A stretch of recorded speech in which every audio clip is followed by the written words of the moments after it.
Welcome to Kenton's videos. Enjoy the video. In this video, I will show you how to make delicious salsa and nachos. First, let's create our fresh salsa. You will need about 4 ripe tomatoes, 1 small onion, a handful of fresh cilantro, and 1 jalapeno for a little kick. Remember, using fresh, vibrant ingredients is key to achieving that authentic, zesty flavor.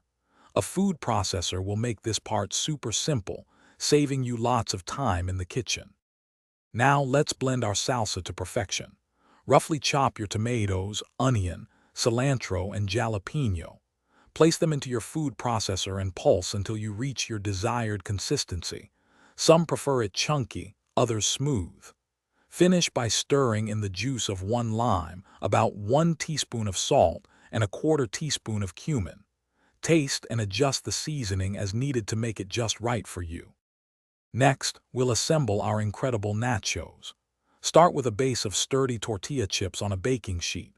Layer them with about 2 cups of shredded cheddar or Monterey Jack cheese, 1 can of drained black beans, and approximately 8 ounces of cooked, seasoned ground beef or chicken.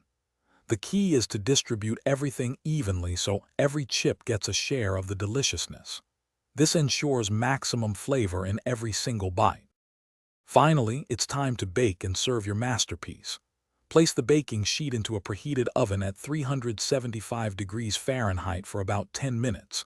You'll know they are ready when the cheese is perfectly melted and bubbly, and the chips are warm and slightly crispy. Garnish with your homemade salsa, a dollop of sour cream, and some fresh sliced avocado.